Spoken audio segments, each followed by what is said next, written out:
Good morning students, welcome back to BBVN online classes. हम class 9th में chapter 9 force and laws of motion पढ़ रहे थे। इसके अंदर अपन ने फर्स्ट लॉ पढ़ लिया, लॉ ऑफ इनर्शिया।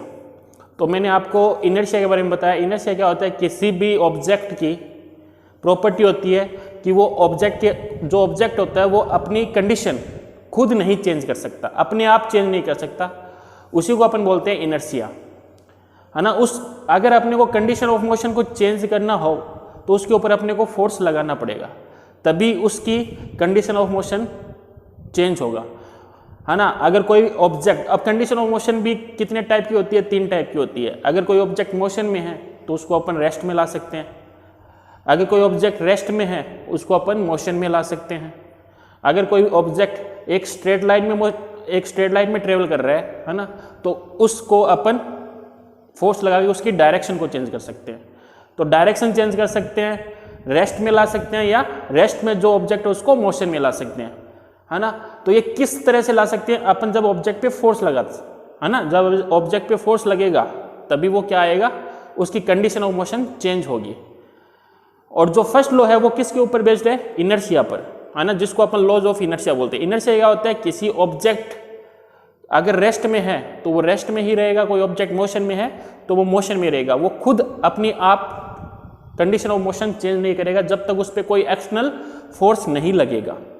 अब किसी ऑब्जेक्ट का मास ज़्यादा है और किसी ऑब्जेक्ट का मास कम है, तो किसका इनर्शिया ज़्यादा होगा? जिस ऑब्जेक्ट का मास ज़्यादा होगा। मतलब कोई ऑब्जेक्ट ज़्यादा हैवी है, कोई ऑब्जेक्ट कम हैवी है, तो किसका इनर्शिया ज़्यादा होगा? जिसका मास जो ज़्यादा भारी है उसका इनर्शिया ज़्यादा होगा। क्यों? क्योंकि इस पे फोर्स भी ज़्यादा लगाना पड़ेगा, इसको रोकने के लिए फोर्स भी ज़्यादा लगाना पड़ेगा, या इसको मोशन में लाने के लिए फोर्स ज़्यादा लगाना पड़ेगा। तो इसका इनर्शिया ज़्यादा है और इसका इनर्शिया कम है, क्योंकि इस पे फोर्स कम लगाना पड़ेगा। कम फोर्स में ये मोशन में आ जाएगा, कम फोर्स में ये रुक जाएगा, रेस्ट में आ जाएगा। तो ये ध्यान में रखना आप कि कोई ऑब्जेक्ट का मास ज़्यादा होगा तो उसका इनर्शिया भी क्या होगा? ज़्यादा होगा। अब अपन पढ़ते हैं सेकेंड लॉ।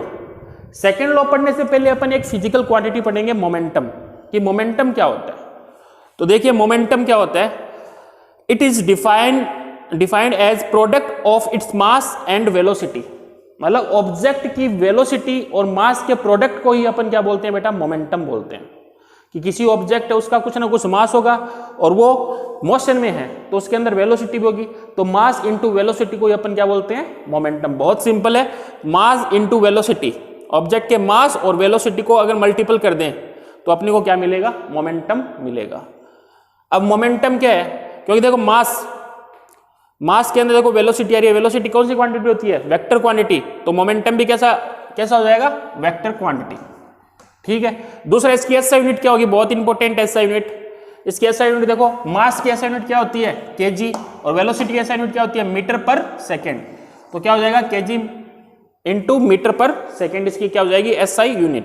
तो मोमेंटम ध्यान रखना, मास इंटू वेलोसिटी।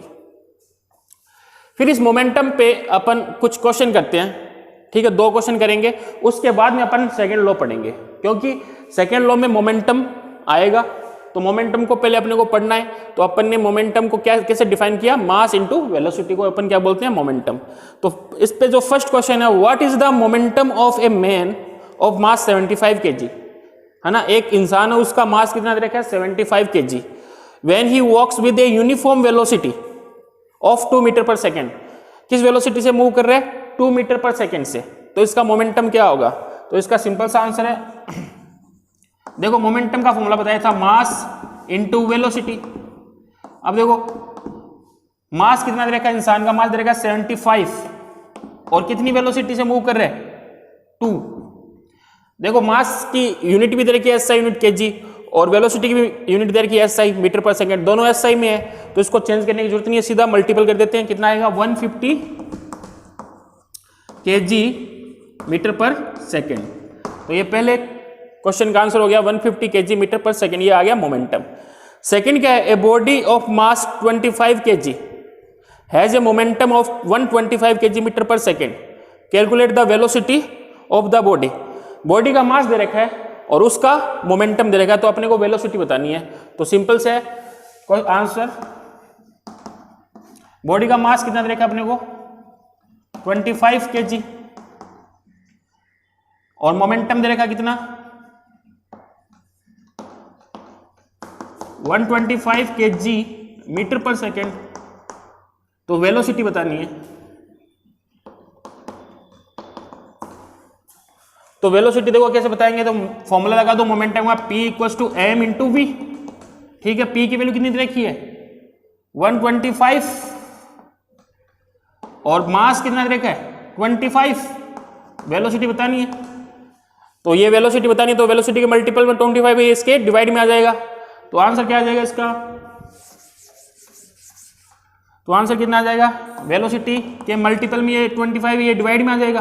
तो 25 अपॉन 25, 125 अपॉन 25, तो कितना आ जाएगा 125 को 25 से डिवाइड करते हैं तो कितना आता है 7।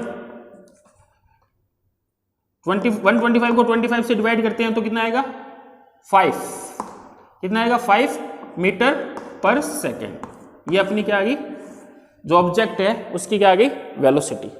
तो मोमेंटम क्या होता है ध्यान में रखना, मास इनटू वेलोसिटी को मोमेंटम बोलते हैं। इसकी ऐसा यूनिट ध्यान में रखना, और ये कौन सी क्वांटिटी है वेक्टर क्वांटिटी, क्योंकि जो सेकंड लॉ अपन पढ़ेंगे उसमें मोमेंटम आएगा। तो पहले मोमेंटम के बारे में अपन ने जाना, और कल की क्लास में अपन पढ़ेंगे सेकंड लॉ ऑफ मोशन।